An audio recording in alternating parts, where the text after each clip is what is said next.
Hi friends, welcome back to our channel Physics Tutorial. നമ്മൾ discuss ചെയ്യാൻ പോകുന്നത് class 12 ഫിസിക്സിലെ ഇലക്ട്രോസ്റ്റാറ്റിക് പൊട്ടൻഷ്യൽ ആൻഡ് കപ്പാസിറ്റൻസ് എന്ന ചാപ്റ്ററിന്റെ MCQ ക്വസ്റ്റ്യൻസ് ആണ്. നിങ്ങൾക്ക് എക്സാമിന് തീർച്ചയായിട്ടും യൂസ്ഫുൾ ആവുന്ന രീതിയിലാണ് വീഡിയോ ചെയ്തിട്ടുള്ളത്. MCQ ക്വസ്റ്റ്യൻസിന്റെ എല്ലാ എക്സ്പ്ലനേഷനും തന്നുകൊണ്ടാണ് ക്വസ്റ്റ്യൻ ചെയ്തിട്ടുള്ളത്. നിങ്ങൾക്ക് എന്തെങ്കിലും ഡൗട്ട്സ് ഉണ്ടെങ്കിൽ ഒന്ന് കമന്റ് ചെയ്യുക. അപ്പോൾ നമുക്ക് നേരെ വീഡിയോയിലേക്ക് പോകാം. The first question is, the electrostatic potential on the surface of a charged conducting sphere is 100 volt. Two statements are made in this regard. S1, at any point inside the sphere, electric intensity is 0, and S2, at any point inside the sphere, the electrostatic potential is 100 volt. Which of the following is a correct statement? ഇപ്പോൾ ഇവിടെ തന്നിട്ടുള്ളത് ഒരു electrostatic potential on the surface of a charged conducting sphere ആണ് തന്നിട്ടുള്ളത്. അതായത് ഒരു charged conducting സ്ഫിയറിന്റെ electrostatic potential on the surface of the conductor എന്ന് പറയുന്നത് എത്രയാണ്? 100 വോൾട്ട് ആണ്.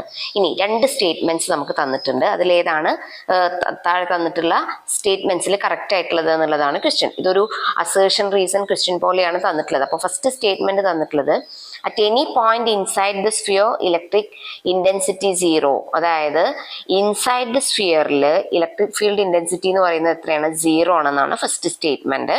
ഇനി S2 എന്ന് പറയുന്ന സെക്കൻഡ് സ്റ്റേറ്റ്മെന്റിൽ എന്താണ് കൊടുത്തിട്ടുള്ളത്? At any point inside the sphere electrostatic potential is 100 volt. അതേപോലെ തന്നെ electrostatic potential inside the sphere എത്രയായിരിക്കും? 100 വോൾട്ട് ആണ്.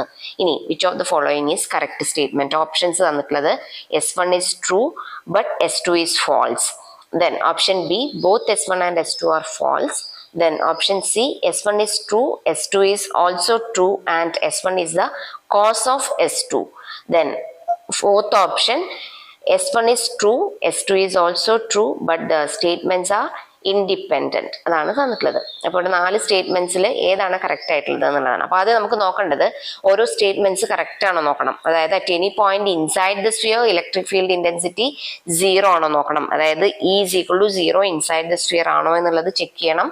അതേപോലെ തന്നെ at any point inside the sphere the electrostatic potential is 100 volt. അതുപോലെ തന്നെ പൊട്ടൻഷ്യൽ എത്രയാണോ നോക്കണം? 100 വോൾട്ട് ആണോ നോക്കണം. എന്നിട്ട് നമുക്ക് സ്റ്റേറ്റ്മെന്റ്സിലേക്ക് പോവാം. അപ്പൊ എങ്ങനെ ചെക്ക് ചെയ്യാൻ പറ്റും? ഇലക്ട്രോസ്റ്റാറ്റിക് പൊട്ടൻഷ്യലും ഫീൽഡും തമ്മിലുള്ള ഒരു ഇക്വേഷൻ നമ്മൾ പഠിച്ചിട്ടുണ്ട് അല്ലെ? ഏതായിരുന്നു ഇക്വേഷൻ? യെസ്, E - dV/dr ആണ്. അപ്പൊ E എന്ന് പറയുന്നത് അവിടെ ഇലക്ട്രോസ്റ്റാറ്റിക് ഫീൽഡ് ആണ്, V is the പൊട്ടൻഷ്യൽ. ഇനി ഇവയുടെ കേസിൽ നമ്മൾ E 0 ആണെന്നുണ്ടെങ്കിൽ എന്തായിരിക്കും സംഭവിക്കുക? അതായത് if E = 0 inside the sphere ആണെന്നുണ്ടെങ്കിൽ ഇക്വേഷൻ എന്ത് മാറ്റം വരും? 0 will be equal to -dV/dr ആണ് അല്ലെ?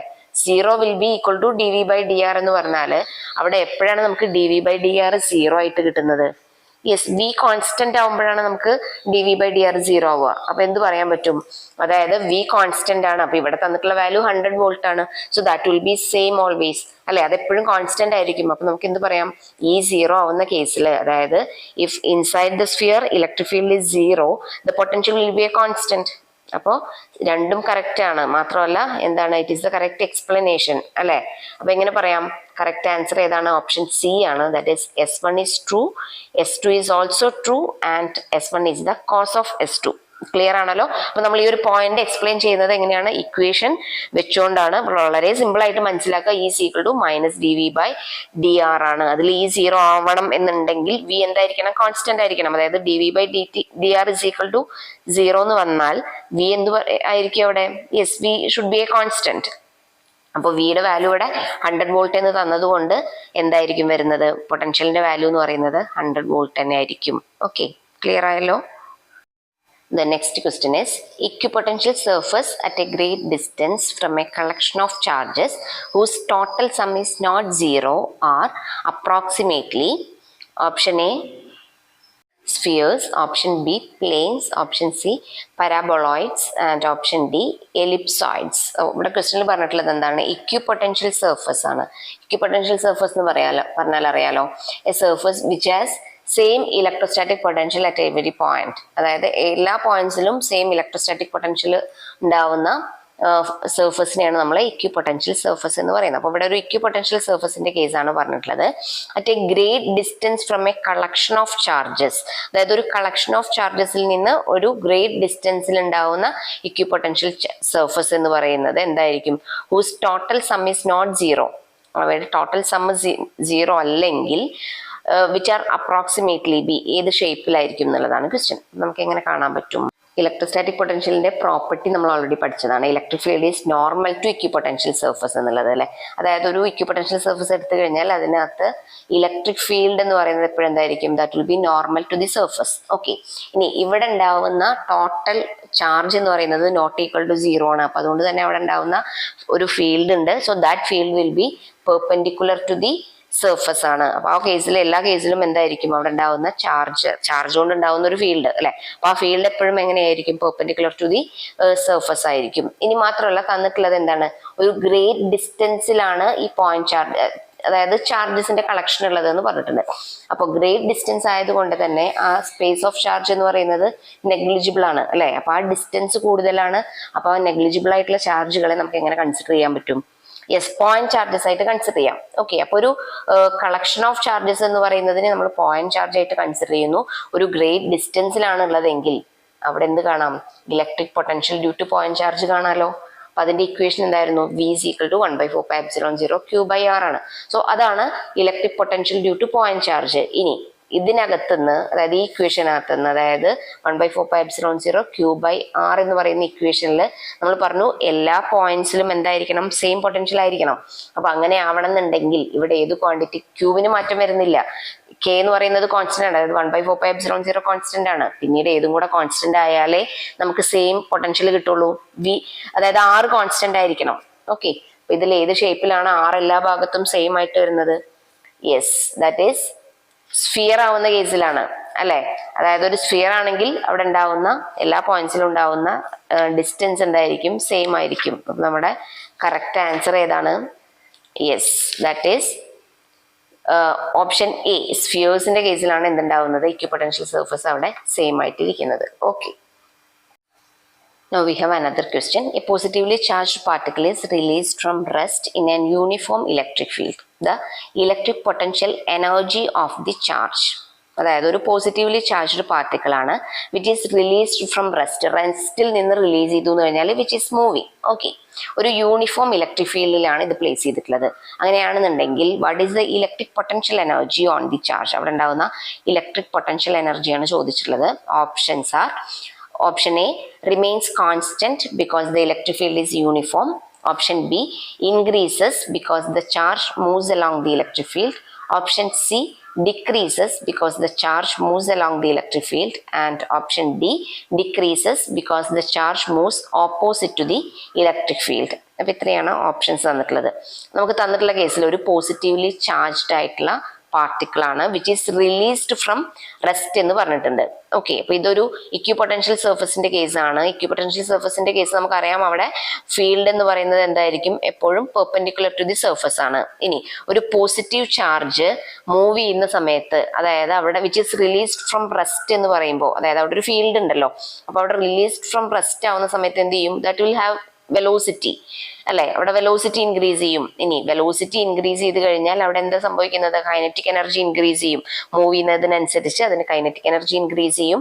ഇനി നമ്മളോട് ചോദിച്ചിട്ടുള്ളത് പൊട്ടൻഷ്യൽ എനർജിയാണ്. നമുക്കറിയാം കൺസർവേഷൻ ഓഫ് എനർജി യൂസ് ചെയ്തുകൊണ്ട്, അതായത് കൈനറ്റിക് എനർജി ഇൻക്രീസ് ചെയ്യുന്ന കേസിൽ എന്ത് ഡിക്രീസ് ചെയ്യും? പൊട്ടൻഷ്യൽ എനർജി ഡിക്രീസ് ചെയ്യും. അങ്ങനെയാണെങ്കിൽ മാത്രമാണ് അതിന്റെ സം എന്തായിട്ട് നിൽക്കുള്ളൂ? കോൺസ്റ്റന്റ് ആയിട്ട് നിൽക്കുള്ളൂ. അതായത് sum of kinetic energy and potential energy remains constant അല്ലേ. സോ ഇവിടെ ഒബ്ജക്റ്റ് മൂവ് ചെയ്യും, പാർട്ടിക്കിൾ മൂവ് ചെയ്യുന്ന സമയത്ത് വെലോസിറ്റി ഇൻക്രീസ് ചെയ്യും. സോ കൈനറ്റിക് എനർജി ഇൻക്രീസ് ചെയ്യും. അപ്പൊ അതുകൊണ്ട് തന്നെ അവിടെ ഉണ്ടാവുന്ന പൊട്ടൻഷ്യൽ എനർജിക്ക് എന്ത് സംഭവിക്കും? That will decrease due to the law of conservation of energy. അപ്പോൾ ഏതായിരിക്കും correct answer? Yes, option C ആണ്. അതായത് decreases because the charge moves along the electric field. Move ചെയ്യുന്നത് കൊണ്ടാണ് എന്തുണ്ടായത്? അവിടുത്തെ പൊട്ടൻഷ്യൽ എനർജി ഡിക്രീസ് ചെയ്തത്. ക്ലിയർ? ഇനി we have another question. Figure shows some equipotential lines distributed in space. നമുക്കൊരു diagram തന്നിട്ടുണ്ട്. അവിടെ എന്തുള്ളത്? equipotential lines ആണ് തന്നിട്ടുള്ളത്. A charged object is moved from point A to point B. Point എയിൽ നിന്ന് point ബിയിലേക്ക് എന്ത് ചെയ്യുന്നുണ്ട്? ഒരു ചാർജ്ഡ് ഒബ്ജക്റ്റ് മൂവ് ചെയ്യുന്നുണ്ട്. അത് ആ ഡയഗ്രാം ആണ് കാണിച്ചിട്ടുള്ളത്. Here we can see the 3 diagrams. അപ്പോൾ 3 ഡയഗ്രാംസിലും അതായത് പൊട്ടൻഷ്യലിന്റെ വാല്യൂസ് തന്നിട്ടുണ്ട്. അപ്പോൾ ഫസ്റ്റിൽ കാണാൻ പറ്റും, അതായത് 40 വോൾട്ട് ആൻഡ് 20 വോൾട്ട് ആണ് പൊട്ടൻഷ്യൽ ഡിഫറൻസ്. അപ്പോൾ അവയുടെ ഡിഫറൻസ് എന്ന് പറയുന്നത് എത്രയായിരിക്കും? 20 ആണ്. അപ്പോൾ അടുത്ത കേസിലും അതുപോലെ തന്നെ 20 ആണ് ഡിഫറൻസ് വരുന്നത്. Then in the third case also it is 20. അതായത് പൊട്ടൻഷ്യൽ ഡിഫറൻസ് എന്ന് പറയുന്നത് എത്രയാണ്? 20 ആണ്. ഇനി നമുക്ക് ഓപ്ഷൻസിലേക്ക് പോവാം. The work done in figure 1 is the greatest. Option B, the work done in figure 2 is least. Option C, the work done is same in figure 1 and 2 and figure 3. And option D, the work done in figure 3 is greater than figure 2 but equal to that in figure 1. ഇനി ഇതിൽ ഏതൊക്കെയാണ് correct ആയിട്ടുള്ള option ഏതാണെന്നുള്ളത് കാണണം. അപ്പോൾ ഇവിടുത്തെ work done ആണ് നമ്മൾ, അതായത് ബേസ് ചെയ്തിട്ടുള്ള ക്വസ്റ്റ്യൻസ് ആണ് ചോദിച്ചിട്ടുള്ളത്. അപ്പോൾ നമുക്ക് എങ്ങനെ വർക്ക് ഡൺ കാണാൻ പറ്റുക? വർക്ക് ഡൺ എന്ന് പറയുന്നത് എന്തിന് ഈക്വൽ ആയിരിക്കും? Q into V2 minus V1 ആണ് അല്ലെ. ഇവിടെ V2 മൈനസ് V1 എന്ന് പറയുന്നത് പൊട്ടൻഷ്യൽ ഡിഫറൻസ് ആണ്. അപ്പൊ ഈ 3 കേസസിലും നമ്മൾ കണ്ടതാണ് പൊട്ടൻഷ്യൽ ഡിഫറൻസ് 20 വോൾട്ട് ആണ്. ചാർജിനും മാറ്റം വരുന്നില്ല. അപ്പൊ അവിടുത്തെ വർക്ക് ഡൺ എങ്ങനെയായിരിക്കും? That will be the same. Okay, so option ഏതാണ് വരുന്നത്? Option C is the correct answer. അതായത് work done is same in figure 1, figure 2 and figure 3. അപ്പൊ ഇതിന്റെ റീസൺ മനസ്സിലായല്ലോ. അതായത് W is equal to Q into V2 minus V1 ആണ്. V2 minus V1 എന്ന് പറയുന്നത് സെയിം ആണ്, പൊട്ടൻഷ്യൽ ഡിഫറൻസിൽ ഉണ്ടാവുന്ന ചേഞ്ച് ആണ്. അപ്പൊ അത് എല്ലാ കേസിലും 20 വോൾട്ട് ആയതുകൊണ്ട് അവിടെ 3 കേസിലും ഉണ്ടാവുന്ന വർക്ക് ഡൺ എത്രയാണ്? സെയിം ആണ് വരുന്നത്. So option C is the correct answer. Now we have another question. The work done to move a charge along an equipotential surface from A to B. അതായത് work done to move a charge along the equipotential surface. ഒരു equipotential surfaceൽ ഉണ്ടാവുന്ന work done എത്രയായിരിക്കും? From A to B ആണ് move ചെയ്യുന്നത്. അങ്ങനെയാണെന്നുണ്ടെങ്കിൽ cannot be defined, is a negative quantity, is 0, is positive quantity. അപ്പോൾ അവിടുത്തെ work done എങ്ങനെയായിരിക്കും? Yes, നമുക്ക് ഓൾറെഡി അറിയാം, ഒരു ഇക്വിപൊട്ടൻഷ്യൽ സർഫസിനകത്ത് ഒരു ചാർജ് മറ്റൊരു പോയിന്റിലേക്ക് മൂവ് ചെയ്യണമെന്നുണ്ടെങ്കിൽ there should be no work done അല്ലെ. അവിടെ വർക്ക് ഒന്നും ചെയ്യേണ്ട ആവശ്യമില്ല. Because they are in the same potential. ഒരേ പൊട്ടൻഷ്യൽ ഇരിക്കുന്നത് കൊണ്ട് അവയ്ക്ക് മൂവ് ചെയ്യണമെന്നുണ്ടെങ്കിൽ എന്ത് ആവശ്യമില്ല? എക്സ്റ്റേണൽ വർക്ക് ആവശ്യമില്ല. അപ്പൊ അതുകൊണ്ട് ഇവിടെ ഉണ്ടാവുന്ന വർക്ക് ഡൺ എത്രയായിരിക്കും? Yes, that should be 0 because they are equipotential surface. Okay. The next question is the shape of equipotential surfaces due to an isolated charge. നമുക്ക് ഒരു isolated charge തന്നിട്ടുണ്ടെങ്കിൽ what will be the shape of equipotential surface എന്നുള്ളതാണ് ചോദിച്ചിട്ടുള്ളത്. Options are concentric spherical shells and distance between the shells increase with the decrease in electric field. Then option B, concentric spherical shells and the distance between the shells decrease with the decrease in electric field. And option C, equispaced concentric spherical shells. And option D, changes with the polarity of the charge. അപ്പോൾ നമുക്ക് തന്നിട്ടുള്ളത് ഒരു equipotential സർഫസിന്റെ കേസാണ്. അതായത് ഒരു isolated charge ഉണ്ടെങ്കിൽ shape of equipotential surface എന്താണ്? അപ്പൊ ഇക്വിപൊട്ടൻഷ്യൽ സർഫസ് ആകുമ്പോൾ ഏത് പോയിന്റ് എടുത്താലും അവിടെ എങ്ങനെയായിരിക്കണം? Potential should be the same അല്ലെ. സെയിം പൊട്ടൻഷ്യലിലുള്ള പോയിന്റ്സ് ആയിരിക്കണം നമ്മൾ കൺസിഡർ ചെയ്യുന്നത്. അപ്പൊ ഏത് ഷേപ്പിലാണ് കിട്ടുന്നത്? അതായത് കോൺസെൻട്രിക് ആയിട്ടുള്ള സ്ഫെറിക്കൽ ഷെൽസ് ആണെന്നുണ്ടെങ്കിൽ നമുക്ക് ഇവിടെ ഒരു ഡയഗ്രാം കാണാൻ കഴിയും. ആ കോൺസെൻട്രിക് ആയിട്ടുള്ള സ്ഫെറിക്കൽ ഷെൽസ് ആണെന്നുണ്ടെങ്കിൽ അവിടെ നിന്ന് സെൻട്രലിലാണ് നമ്മളൊരു പോയിന്റ് ചാർജ് വെച്ചിട്ടുള്ളത്, അതായത് ഒരു ഐസൊലേറ്റഡ് ചാർജ് വെച്ചിട്ടുള്ളത്. അപ്പൊ ആ ചാർജിൽ നിന്നുണ്ടാവുന്ന ഡിസ്റ്റൻസ് എങ്ങനെയാണ്? സെയിം ആണ്. ഇനി അവിടെ ഡിസ്റ്റൻസ് ഇൻക്രീസ് ചെയ്യുന്ന സമയത്ത് എന്ത് ചെയ്യും? അതായത് here we can see that ഡയഗ്രത്തിൽ കാണാൻ പറ്റും, ഒരു പോയിന്റ് ചാർജ് പ്ലേസ് ചെയ്തിട്ടുണ്ട്. അതായത് ഓരോ സർക്കിൾസും ഇൻക്രീസ് ചെയ്യാന്ന് പറയുമ്പോൾ അവിടുത്തെ ഡിസ്റ്റൻസ് ഇൻക്രീസ് ചെയ്യാണ് ചെയ്യുന്നത് അല്ലെ. അപ്പൊ അവിടെ the distance between the shells increases with the decrease in electric field ആണ്. So it does not depend upon the polarity of charge ആണ്. അപ്പോൾ ഏതായിരിക്കും ഓപ്ഷൻ വരിക? യെസ്, ഓപ്ഷൻ എ ആണ്. concentric spherical shells and the distance between the shells increases with decrease in electric field ആണ്. Okay. Now the question is electric potential inside a conducting sphere is option 0 remains constant, option C decreases from center to surface, and option D increases from center to surface. അപ്പോൾ അതായത് electric potential inside the conducting sphere ആണ് ചോദിച്ചിട്ടുള്ളത്. what will be the electric potential inside the conducting sphere? നമ്മൾ already first ക്വസ്റ്റ്യനിൽ discuss ചെയ്തതാണ് അല്ലേ. That will B constant. Okay, അപ്പോൾ അവിടുത്തെ ഇലക്ട്രിക് പൊട്ടൻഷ്യൽ എന്ന് പറയുന്നത് കോൺസ്റ്റന്റ് ആയിരിക്കും. അപ്പോൾ ഏതായിരിക്കും correct option? Yes, option B remains constant. Now we have the last question. The electric potential at a point on the equatorial line of electric dipole is. അതായത് electric potential at a point on the equatorial line of electric dipole എത്രയാണെന്നുള്ളതാണ്. Which is directly proportional to square of the distance, indirectly proportional to square of the distance and directly proportional to the charge and none of the above. അതായത് what is the electric potential at a point on the equatorial line of electric dipole? Equatorial line ഉണ്ടാവുന്ന electric ഡൈപോളിന്റെ equation നമ്മൾ already പഠിച്ചതാണ്. 1/4πε0 p cos theta by r square ആണ് അല്ലേ. ഇനി ഇവിടെ cos തീറ്റയുടെ value മാറുന്നതിനനുസരിച്ചിട്ടാണ് എന്ത് വ്യത്യാസം വരുന്നത്? ഇലക്ട്രിക് പൊട്ടൻഷ്യൽ വ്യത്യാസം വരുന്നത്. ഇവിടെ ഇക്വറ്റോറിയൽ ലൈൻ എന്ന് പറയുമ്പോൾ തീറ്റ എത്രയായിരിക്കും? 0 ആയിരിക്കും. അപ്പൊ നമ്മളെ പൊട്ടൻഷ്യൽ എന്തായിട്ട് മാറും? 1/4πε0 p cos 0 by r square ആണ്. ഓക്കെ, അപ്പൊ കിട്ടുന്ന വാല്യൂ എന്താണ്? പൊട്ടൻഷ്യൽ 0 ആണ്. അപ്പൊ ഇതിൽ ഏതായിരിക്കും option? Yes, none of the above ആണ്. 0 ആണ് അവിടെ ഉണ്ടാവുന്ന ഇലക്ട്രിക് പൊട്ടൻഷ്യലിന്റെ വാല്യൂ കിട്ടുന്നത്.